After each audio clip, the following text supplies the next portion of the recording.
Shalom saudara. Yesaya 54 saya baca lebih dahulu selengkapnya.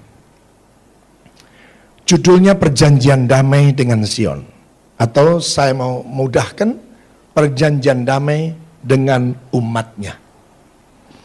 Bersorak-sorailah hai si mandul yang tidak pernah melahirkan, bergembiralah dengan sorak-sorai dan memekiklah hai engkau yang tidak pernah menderita sakit bersalin, sebab yang ditinggalkan suaminya akan mempunyai lebih banyak anak daripada yang bersuami. Firman Tuhan. Apa artinya? Saudara yang selama ini ibaratnya seperti seorang wanita yang mandul, yang tidak mungkin engkau akan punya anak. Tahun 2010, apa yang tidak mungkin menjadi mungkin bagi saudara. Apapun dalam semua aspek hidup saudara. Lapangkanlah tempat kemahmu dan bentangkanlah tenda tempat kediamanmu. Janganlah menghematnya. Panjangkanlah tali-tali kemahmu dan pancangkanlah kokoh-kokoh patok-patokmu. Sebab engkau akan mengembang ke kanan dan ke kiri. Keturunanmu akan memperoleh tempat bangsa-bangsa dan akan mendiami kota-kota yang sunyi. Janganlah takut, sebab engkau tidak akan mendapat malu. Dan janganlah merasa malu, sebab engkau tidak akan tersipu-sipu. Sebab engkau akan melupakan malu keremajaanmu dan tidak akan mengingat lagi aib kejandaanmu. Sebab yang menjadi suamimu ialah Dia yang menjadikan engkau. Tuhan semesta alam namanya. Yang menjadi penebusmu ialah Yang Maha Kudus, Allah Israel. Ia disebut Allah di seluruh bumi. Sebab seperti istri yang ditinggalkan dan bersusah hati, Tuhan memanggil engkau kembali. Masakan istri dari masa muda akan tetap ditolak. Firman Allahmu. Hanya sesaat lamanya aku meninggalkan engkau, tetapi karena kasih sayang yang besar, aku mengambil engkau kembali. Maka tadi di bagian pertama, yang kemarin yang tadi saya ulang, kita perlu memberikan pengakuan bahwa Allah kita adalah Allah yang besar kasih sayangnya. Ya. 8, dalam murka yang meluap, aku telah menyembunyikan wajahku terhadap engkau sesaat lamanya. Tetapi dalam kasih setia abadi, aku telah mengasihani engkau. Firman Tuhan penebusmu. Keadaan ini bagiku seperti zaman-zaman Nuh. Seperti aku telah bersumpah kepadanya bahwa air bah tidak akan meliputi bumi lagi. Demikianlah aku telah bersumpah bahwa aku tidak akan murka terhadap engkau dan tidak akan menghardik engkau lagi. Sebab biarpun gunung-gunung beranjak, bukit-bukit bergoyang, tetapi kasih setiaku tidak akan beranjak daripadamu, dan perjanjian damaiku tidak akan bergoyang. Firman Tuhan yang mengasihi engkau. Hai yang tertindas, yang dilanggar angin badai, yang tidak dihiburkan, sesungguhnya aku akan meletakkan alasmu dari batu hitam dan dasar-dasarmu dari batu nilam.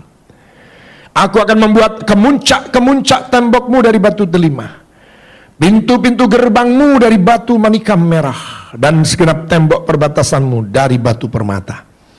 Semua anakmu akan menjadi murid Tuhan, dan besarlah kesejahteraan mereka. Engkau akan ditegakkan di atas kebenaran. Engkau akan jauh dari pemerasan, sebab engkau tidak usah lagi takut. El Shaddai. Dan engkau akan jauh dari kekejutan, sebab Ia akan mendekat kepadamu. Apabila orang menyerbu, itu bukanlah daripadaku. Siapakah yang menyerbu engkau? Ia akan rebah melawan engkau. Katakan amin. Ini sesungguhnya ayat 15. Waktu saya kemarin liburan, lebih berbicara tentang eksistensi gereja ini. Tuhan pastikan, kamu jangan takut. Dan Tuhan berfirman melalui ayat 15 ini, apabila orang menyerbu itu bukan daripadaku, siapa yang menyerbu engkau? Ia akan rebah melawan engkau. Berikan tepuk tangan bagi Tuhan. Sesungguhnya aku yang menciptakan tukang besi dan menghembus api dan menghasilkan senjata menurut kecakapannya. Tetapi akulah yang akan menciptakan pemusnah untuk merusakkannya. Setiap senjata yang ditempa terhadap engkau tidak akan berhasil. Dan setiap orang yang melontarkan tuduhan melawan engkau dalam pengadilan akan engkau buktikan bersalah. Maaf, akan engkau buktikan salah. Inilah yang menjadi bagian hamba-hamba Tuhan dan kebenaran yang mereka terima daripadaku. Demikianlah firman Tuhan. Ini yang Tuhan akan kerjakan sebagai lanjutan dari apa yang kita terima kemarin tentang Daud yang telah berbuat dosa, berbuat salah, tetapi dia bersegera memberikan pengakuan atas kesalahannya. Dia berani untuk berkata kepada Tuhan, bukan domba-dombamu yang salah, aku yang telah membuat keputusan untuk menghitung bangsa ini. Akulah yang bersalah, Tuhan. Ini orang yang bertanggung jawab atas salah dan dosanya. Itu yang membuat hati Tuhan berkenan kepada Daud. Dia tidak pernah menyembunyikan kesalahan atau dosanya. Dia benar-benar mau terbuka di hadapan Tuhan. Salah, aku salah. Tidak perlu lagi reasoning, tidak perlu lagi penjelasan, tidak perlu lagi asumsi. Bertobat itu tidak pakai syarat. Ya, amin. Bertobat, ya bertobat.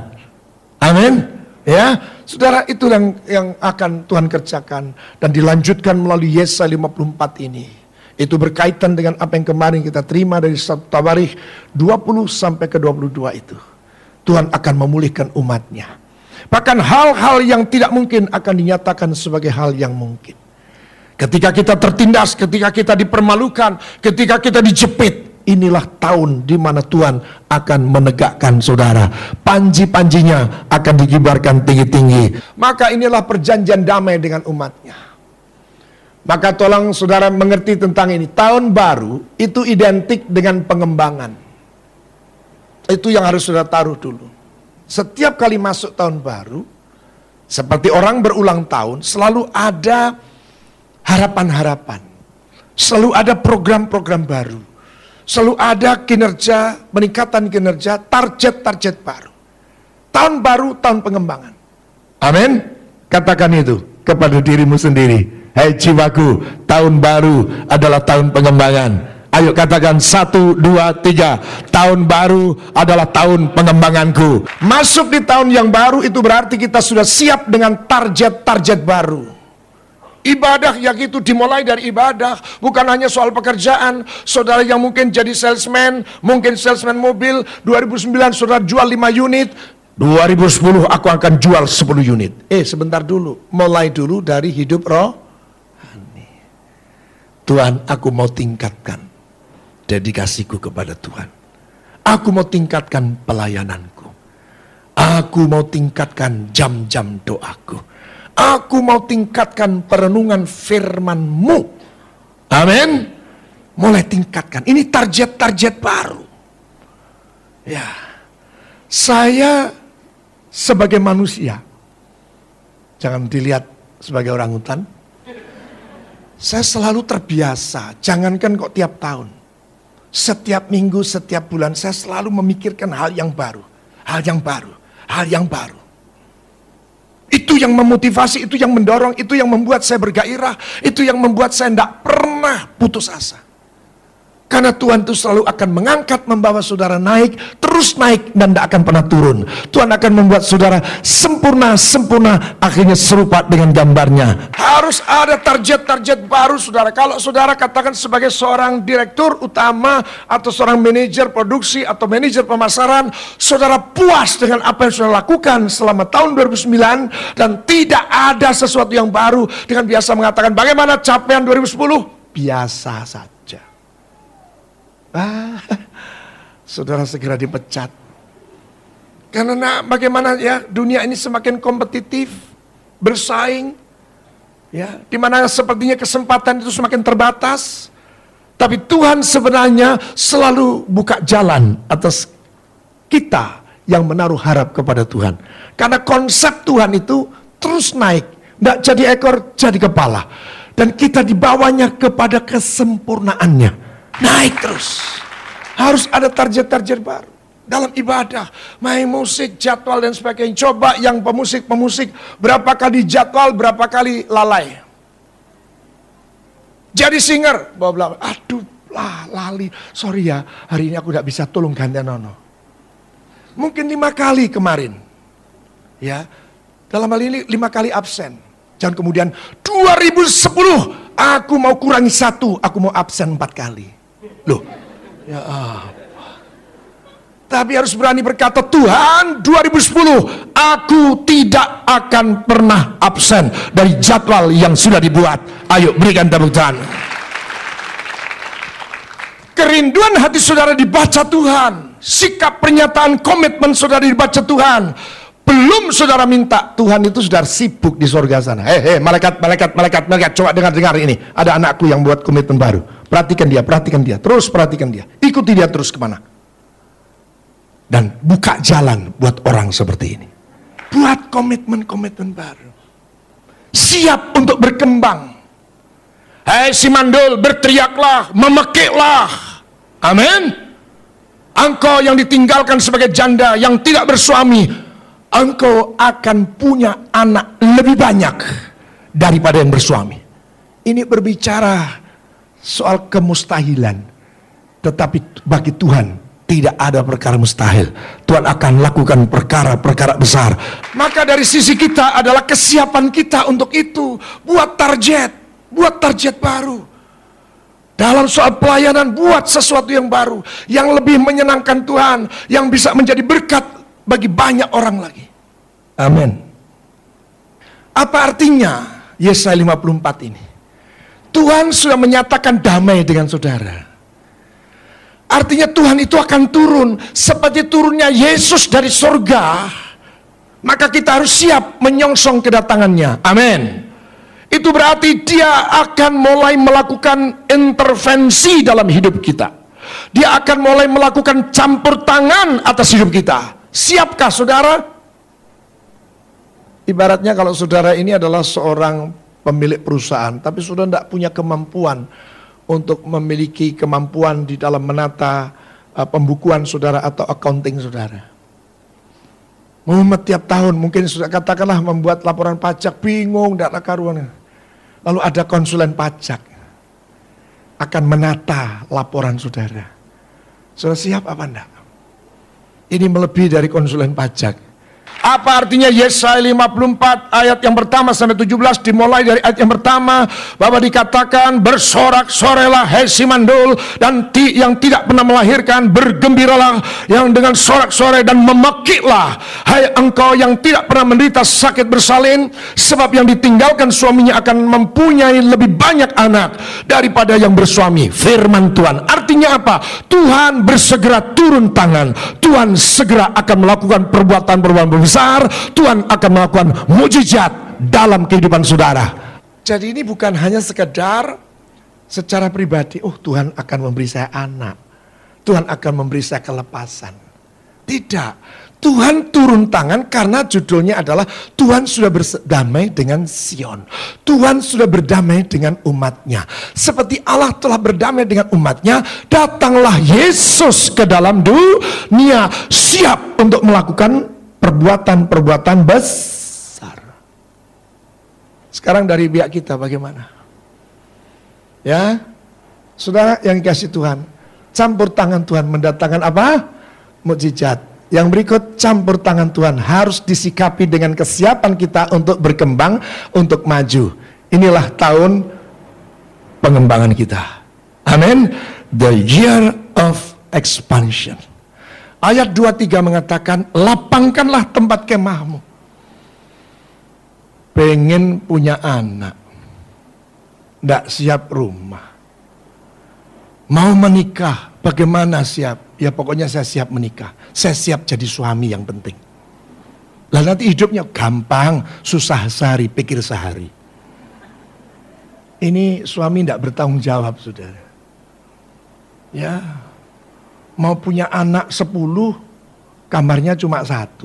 Ditumpuk-tumpuk apa dicentel gitu anak. Gerejanya mau berkembang, tapi tidak siap tempat. Saudara siap dan saudara pasti punya kerinduan. Tahu tetangga saudara, teman saudara yang belum kenal Yesus, itu supaya mereka kenal Yesus. Amin. Supaya mereka bertobat. Amin.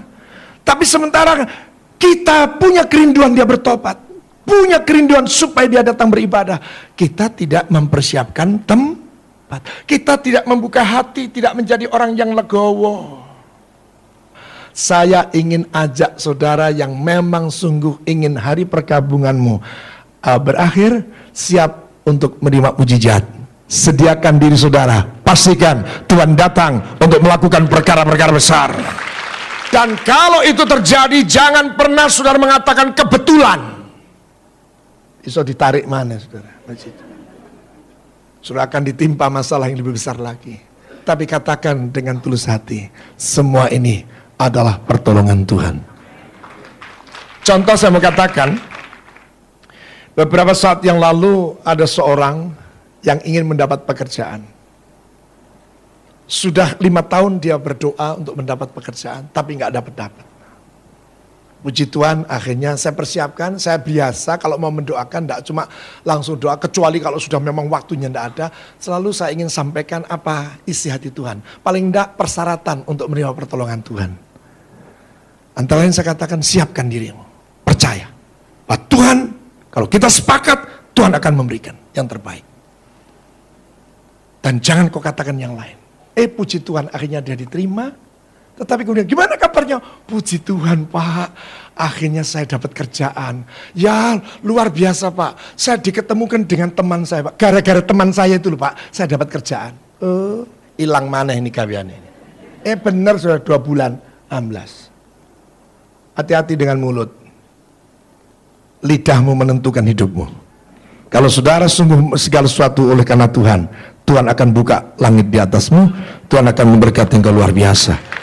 Jangan saudara berkata itu kebetulan karena ada relasi, karena ada om, ada tante, ada Pak D, ada Pak Le. Oh, jangan sekali-kali. Kalau toh itu dipertemukan, semuanya adalah cara Tuhan yang mengatur. Dialah Allah yang sanggup melakukan segala perkara.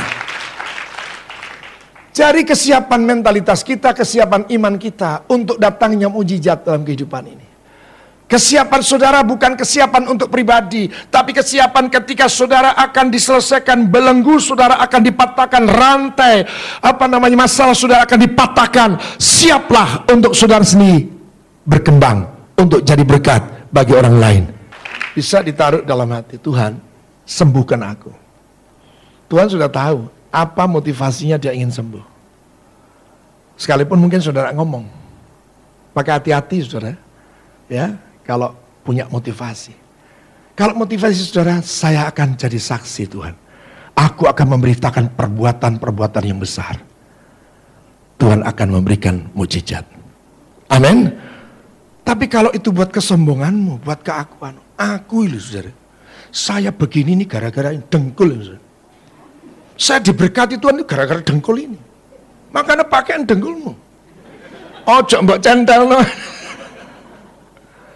Ini namanya sombong roh. Jangan. Kita hanya bisa meneguhkan. Saya berdoa kepada Tuhan. Dan kalau doa saya dijawab, doamu pun dijawab. Tuhan Maha Pengampun, Tuhan Maha Pemurah, Tuhan Maha Besar. Siap untuk berkembang. Siap untuk jadi berkat. Ya, terlalu banyak sudah contoh-contoh para pengusaha besar yang luar biasa semakin diberkati. Di mana mereka menebarkan harta, tidak bertambah miskin, tapi semakin diberkati. Kenapa? Dia punya prinsip, dia punya filosofi dalam pertumbuhan, perkembangan, karier maupun usahanya adalah untuk mengembangkan pekerjaan Tuhan. Nggak ada motivasi lain. Jadi kalau saudara sekarang ada masih dalam belenggu, pastikan bahwa kalau Tuhan melepaskan belenggu, saudara mau terlibat dalam pekerjaan Tuhan. Saya katakan siapkan mentalitas saudara sebagai pemenang. Siapkan mentalitas saudara sebagai pemenang. Sebagai pahlawan. Ya, saya diingatkan untuk membaca dalam kitab Mika. Ini contoh. Mika pasal yang ketiga, ayat yang ke-9 dan 10. Maklumkanlah hal ini di antara bangsa-bangsa. Bersiaplah untuk peperangan. Gerakkanlah para pahlawan, suruhlah semua prajurit tampil dan maju, tempalah mata bajakmu menjadi pedang, dan pisau-pisau pemangkasmu menjadi tombak. Baiklah orang yang tidak berdaya berkata apa? Aku ini pahlawan. Mentalitas kita siap.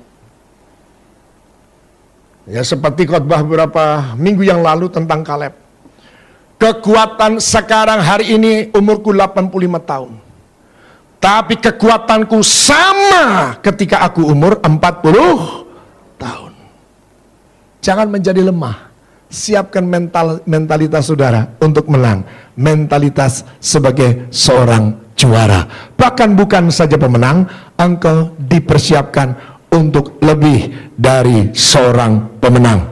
Jangan sampai membuat malu Tuhan. Saudara diangkat luar biasa, diberkati luar biasa. Ternyata dunia tidak melihat kesaksian dari hidup saudara yang diangkat Tuhan. Saudara menjadi orang yang murtad. Saudara menjadi orang yang tidak siap untuk diberkati. Wah, itu yang namanya mempermalukan Tuhan. Kalau memang saudara punya kerinduan untuk diangkat, menjadi manajer, naik lagi, karier saudara, jabatan saudara, siapkan mentalitasmu. Jangan membuat malu Tuhan. Ya. Dan salah satunya juga mempersiapkan mentalitas sebagai pemenang, itu berarti kita harus siap dengan attitude kita, sikap laku kita, bagaimana. Jangan sampai orang tetangga kita lalu berkata, oh dasar Petruk dadi ratu. Lalu dikatakan kita ini mah aji-aji waduh, tunggangane Mercedes, kelakuane nggak imbang.